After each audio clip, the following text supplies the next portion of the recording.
You should be able to share, yes. Okay.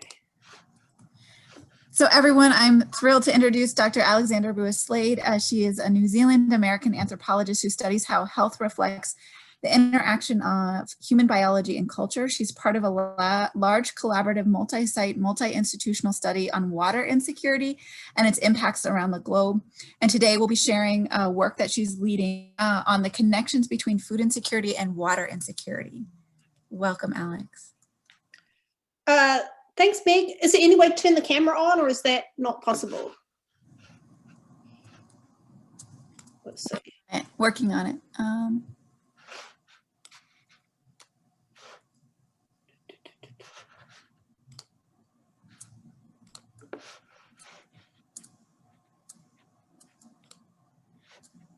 I think you should be able to turn your camera on now. There we go. Yep. Ah, brilliant. Hi, everyone. Thanks so much to Meg for the invitation to talk at this event. It's been super interesting. I really enjoyed it. I am an anthropologist. I'm also involved with the Center for Global Health at ASU. And I've been delighted to get to work with Meg in the last year as she's taken the intellectual lead on our annual theme, which was measuring household food insecurity. And one reason the Center for Global Health is super interested in household food insecurity is because we do a lot of research on water insecurity, and we think that connecting the two is very important. So my goal today is to connect those for you and explain why we think this is a really important dimension of food security, insecurity that people are really not fully aware of. And I'm going to come around the end and I'm going to explain why this is important to the US as well. And we kind of think of this as a problem of the global south, but it's really also a problem in the global north that's only getting worse. So that's kind of where I get to at the end, since I know a lot of the people that are on here look at food insecurity in the US. So why should people who care about measurement of food insecurity care about the measurement of water insecurity? One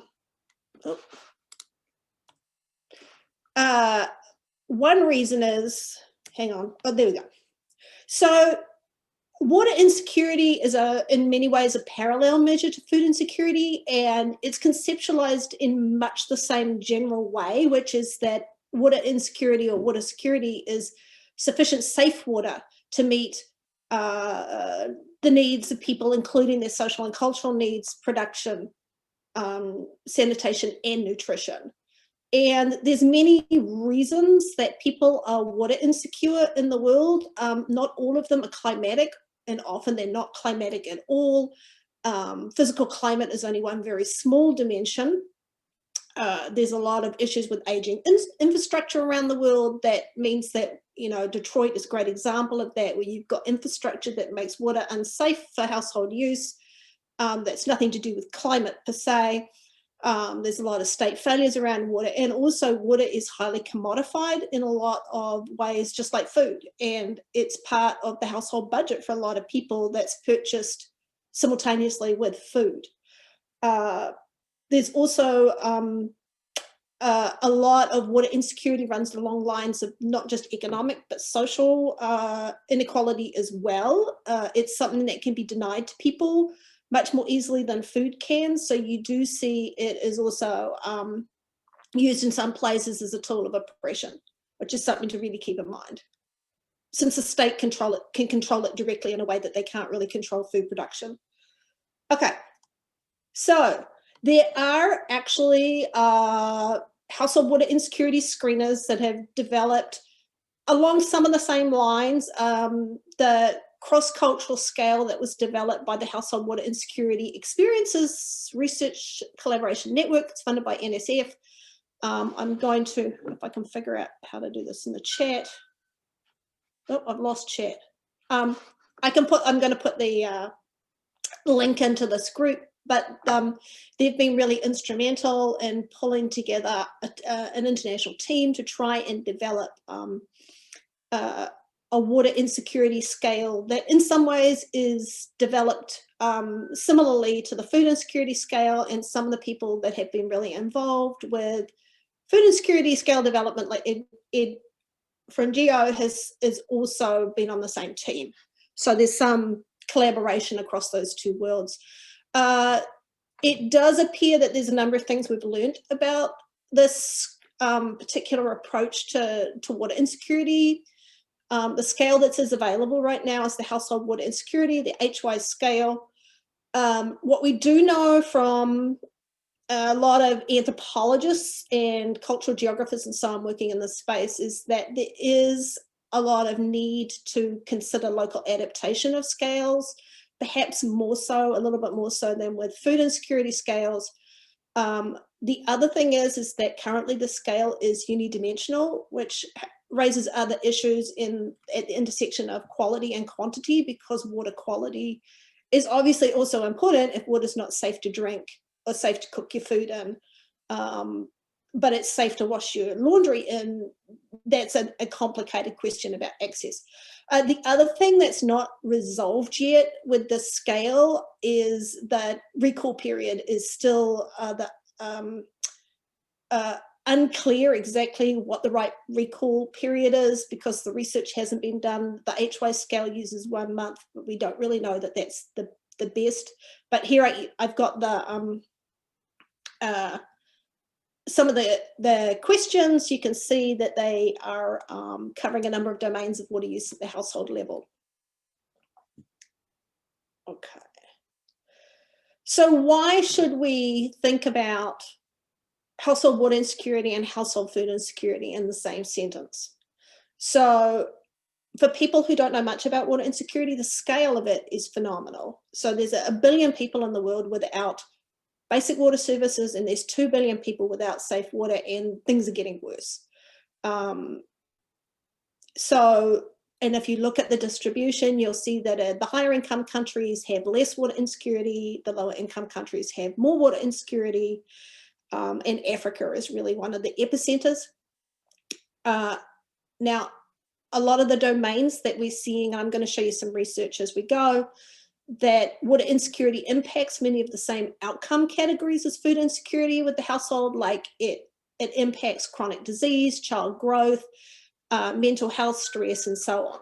So there's a lot of overlap with the outcome measures associated with both food and water insecurity.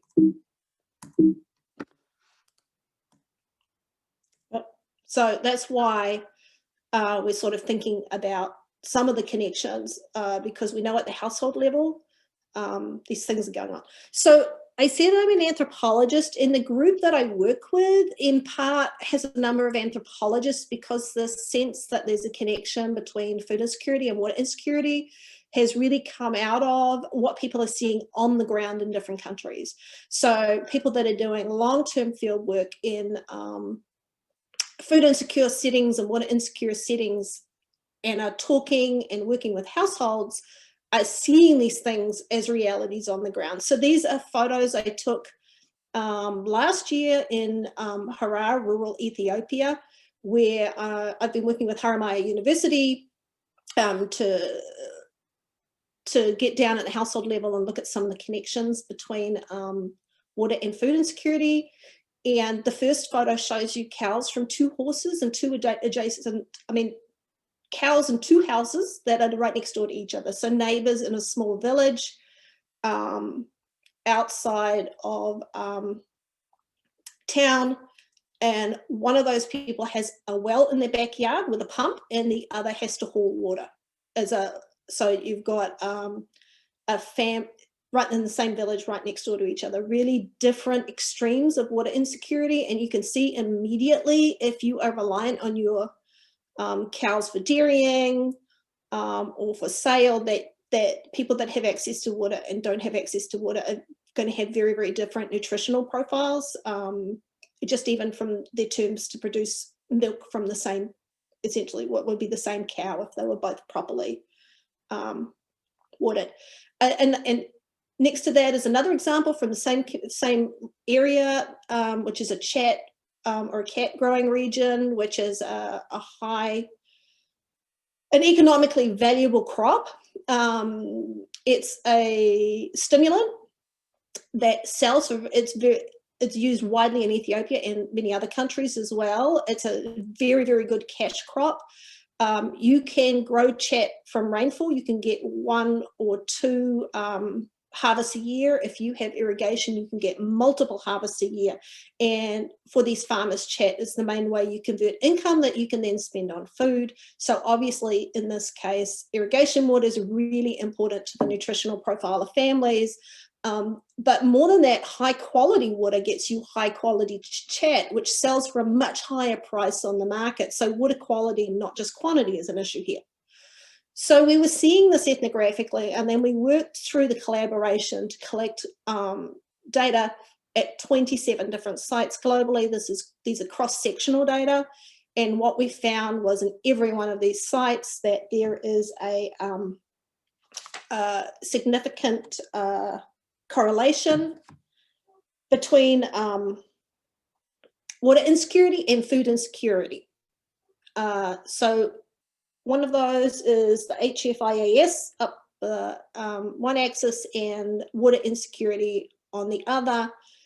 And these are pretty small samples. They're about 300 to 500 per site, just bear in mind cross-sectional data. But I think it says that there's a consistent pattern where there's a clear on-the-ground relationship at some level between water insecurity and food insecurity.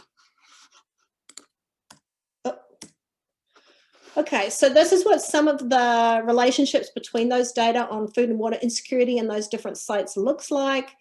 When we look at different subdomains, definitely absolute water need, that's lack of water in the household, predicts much higher odds of food insecurity.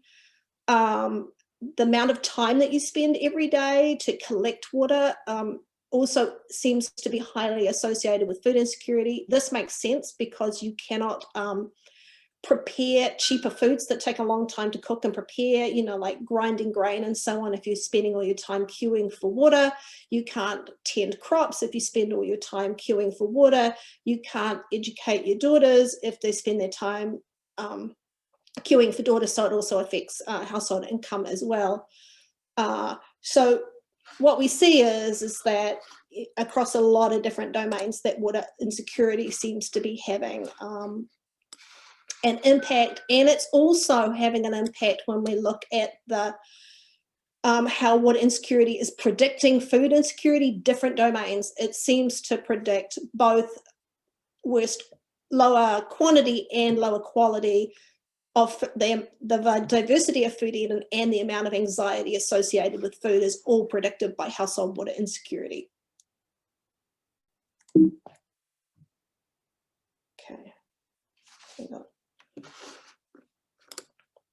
Okay, we've been tackling this angle in a number of different types of ways, in a number of different types of data sets, this fundamental question about how water and food are connected. So one other way we've been doing this is looking at large secondary data sets, like the demographic and health surveys. Some of them, not all, in fact, most don't, but some of them do actually have data on both. They both have food insecurity measures and some data on water. It's not perfect, but the nice thing about having really large samples, like 69,000 population representative sample from India, is that we can start to really model down and see what some predictors might be. So in this case, we were working to look at child health outcomes and how they were and how water insecurity or variables associated with water insecurity might change children's nutrition. So what we found in this case is that children in low water households, controlling for everything else, which you can do when you have 69,000 people in your sample, or the households in your sample, is that those were the kids that were most likely to fail to meet minimum dietary diversity guidelines. Also, those kids were being weaned later, so they were being put onto weaning foods later. there's cross-sectional data. We're still sort of decomposing what all that means, but it's just showing that there's these different domains that water insecurity is impacting around nutrition and household food security. This is a different project that I was involved in about 3 years ago. We finished data collection with 4,000 households as part of a USAID funded project in Haiti. This was a justice-related project, so we were really thinking about food and water as part of a broader perspective on legal and other injustices and how people were coping with those or not. We had 3 sites, 4,000 households. We did very detailed on-the-ground data collection with an enormous amount of focus group and one-on-one interview data collection, so lots of qualitative data in this project. And also food and water insecurity measures. Here we have 3 very, very vulnerable communities. One that is rural, Corneong. Matisong is in town, is a gang-controlled area, very high gang activity area just outside Port-au-Prince, and Wanamith, which is on the border with the Dominican Republic and has a lot of border issues. So they're all extremely poor communities within a poor country. So what we found there was that when we, and this is the team in Haiti that we were working with, they're fantastic. So when you look at household water access and household water insecurity, it was highly predicting food insecurity. It was also highly predicting anxiety and depression, which we know is really associated with food insecurity. But when you take out, when you control for food insecurity in a mediated model, it's controlling it's predicting the anxiety, depression outcomes strongly. And on top of food insecurity, they're both predicting the anxiety and depression outcomes. Neither of them drops out. One further point to make about looking at food insecurity and water insecurity, I think it's easy to understand how this might be a rural issue in terms of household kitchen gardens, crops, and so on with irrigation. But it's actually, if you look at, you can't see with the sites that we were working with the HY's Research Coordination Network, 20 of these sites are actually urban sites, they're not rural. And that's because water is just not needed to just grow food, but you actually, to prepare food, you need water, particularly cheap foods. You cannot cook rice without water. You cannot eat cassava without soaking it in water. These are realities of needing water in order to actually extract the nutritional value from food. You also cannot safely prepare food if you can't clean your kitchen and clean your hands and so on. So you also, if you rely on foods that don't need water in order to prepare them, they're more expensive. So in urban environments, it's easier to prepare food without water because you can buy ready-made options, but nutritionally, those are going to be much less healthy options. You're going to be eating a lot of processed food. So that's a really important point, I think, to kind of keep in mind when you're thinking about these connections. Another really important point is that, I said I'd come back around to this, is that it's not a Global South issue, only or particularly. And water insecurity is a major issue within the US. There are massive hotspots. One you'll notice is that if you look at the map with Arizona and New Mexico border, that's the Navajo Nation, which is dealing also right now with the effects of COVID associated with water insecurity. But it is a problem that you see right along the Texas border and the Colonias, and it is both a lack of infrastructure and it's a lack of money. Not everyone in the US is connected to mains water at all. Alaska, for example, has a very low proportion of households with decently available water access. So these are houses. This is what's called a plumbing poverty map that our collaborator Katie Meehan's team put together. And what you're seeing here is households that don't have pipes in that work. So you might have pipes and no water, you might have water but no pipes to bring it in because the household doesn't have the capacity. Getting plumbing in your house is extremely expensive if you don't have money. Running a well is ridiculously expensive. It's not possible if you don't have money. So I have been working for about the last 4 years maybe at a field site in a place called Apache Junction in Arizona, which is, I don't know how to point on my thing. Point on my thing. Oh, pointer, there we go. Right, which is, let me see if I get my map right, about here. About here. So Apache Junction is on the edge of the city of Phoenix, and it has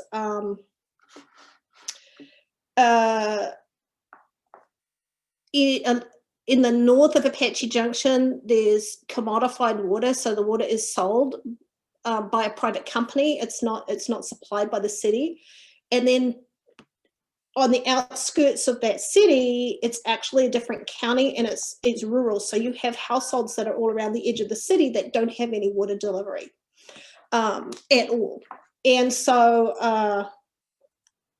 no, I didn't have a photo of that. Anyway, so we've been working there for a few years, and what happens in that context is that people have to haul water. So you have to have a big truck and a trailer, and you drive into town and you put money into a meter to get your water from a kiosk. It is mind-numbingly boring work. Usually it's the men of the household that does it, which is really unusual. And globally, it's usually women who collect water, but in Arizona, it's men's work. So you have to pay for the water, you have to haul the water. It's a good chunk of your Saturday morning. You also have to, if you want to get water delivery, you can pay for that, but it's very expensive. So what we've been seeing in this particular field site since COVID is that there are connections with food insecurity, which I'll get back to in 1 minute, but I just want to say that also out here, some people have wells, probably about a third of the households have wells. You can see there's a well here that someone is selling water to their neighbors. It says, please leave receipt on the bottom. It's just around the corner from our field station. Is about half a mile from there. So some people have wells, but the cost of drilling a well is about $40,000. So it's not something that a lot of households that are low income in this area are able to deal with. So during COVID, just to sort of follow up on some of the comments in the last talk, the food bank has been providing, the food bank in this community is the largest one in Arizona. And my husband has,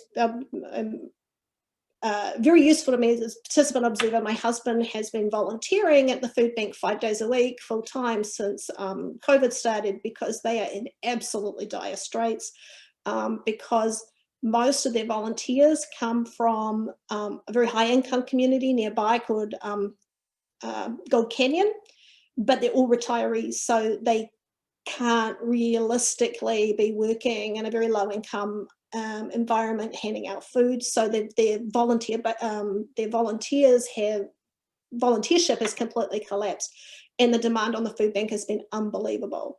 So that's been, I think, the food bank has really had to struggle to meet the needs. They're doing the best they can, but there's a lot of suffering going on in this community right now, and people are definitely having to make decisions around food and water that are complicated. Okay, so what can I say about water insecurity and food insecurity? These are some of the things I think for people that study food insecurity are some of the take-home messages. When you study food insecurity, wherever you are and whatever you're doing, in a lot of contexts, you should be thinking about whether water insecurity underpins food insecurity. It might be the way that people are having to buy water when they buy food, so they're making trade-offs between food and water. It could be a complicated confounder or a mediator. Minimally, it should be considered as a covariate because it predicts so many of the same outcomes: child growth interruptions, mental health, worsening mental health, and so on. You can, if you're measuring water insecurity, add in a short screener. We in our lab, in the Centre for Global Health, we use a 2-question screener and have for years in our research. HWISE just put out a 4-question screener, so they exist. If you want to collect directly water on food and data on food insecurity, you want to think very carefully, more carefully than you have to for food insecurity, about both scale adaptation to local conditions and the recall period.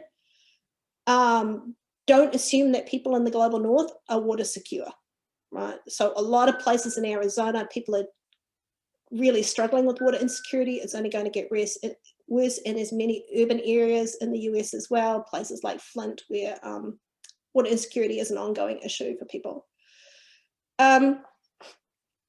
We don't have currently good longitudinal data on how food insecurity and water insecurity predict each other over time. We started collecting data in Ethiopia last year and have a set of 4,000 households that we have the first round of data collection from. But unfortunately, with COVID, we have not been able to go in and do the follow-up. And then because of the craziness with COVID, we've got to figure out what it means to go back in and collect the longitudinal data. But one of the goals that we have is to really better predict exactly how water insecurity drives food insecurity within the dynamics of households over time.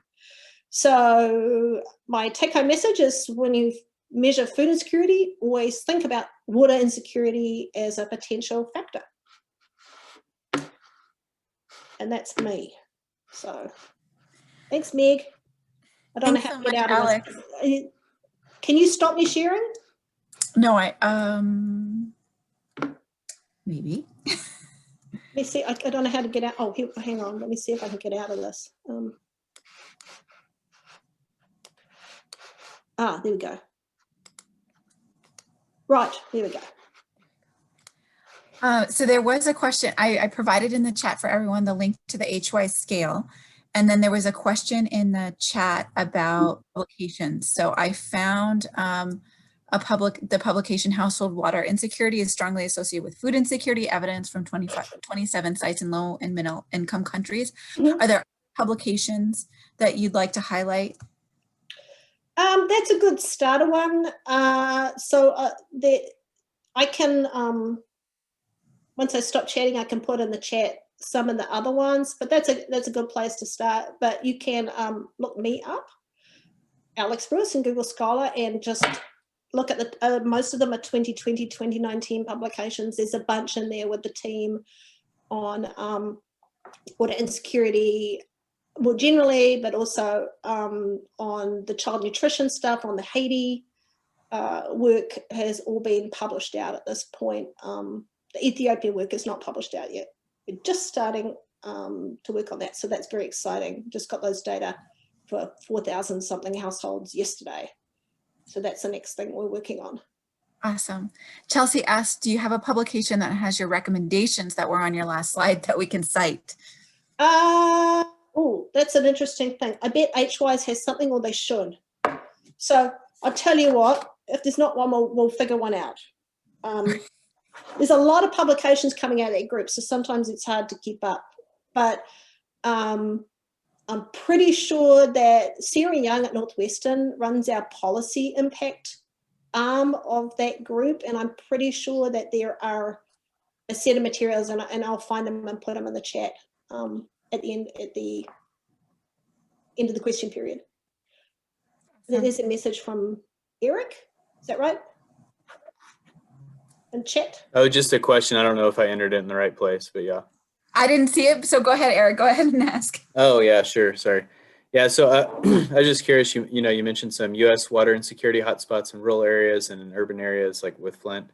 And are there any cautions that you would advise or any additional considerations that researchers should take into account if using the measure in like a US setting versus international setting where it was developed? Yeah, so this is a really great question. The scale has been developed specifically in the Global South using Global South populations as its basis. So the HWISE RCN has really been tackling this very carefully. And the first outcome of that effort has been a paper called something, The Myths of Household Water Insecurity. It's just coming out and just came out in the last month, in which it lays out exactly this argument about whether thinking about water insecurity in the Global South translates directly in measurement and theory into the Global North. We think it doesn't because the quality issue is so important. But part of the issue with the other work that we've been doing is that a lot of it has really got into quantity and not quality in the Global South. So we actually don't know a lot about quality in the Global South either. So that's a challenge as well. And, you know, there's a difference, you know, people can eat non-preferred food. It doesn't make them happy. It can be associated with anxiety, but drinking non-preferred water, especially if it's unsafe, is just a whole different level of risk assumption that we don't really understand very well yet. So, but there is, I'll find that publication on it's called something, The Myths of Household Water Insecurity. I'll find it. And then the next point on that is that there needs to be like properly calibrated water insecurity measures that work specifically in the US. So people are kind of working on that right now, but trying to do it, I think, properly rather than quickly.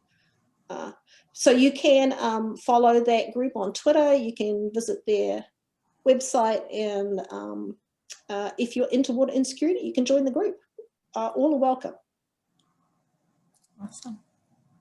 And there are a number of migrants in that group from food insecurity research. Well, it looks like there's no more questions now, Alex. So thank you so much for your presentation and your time today.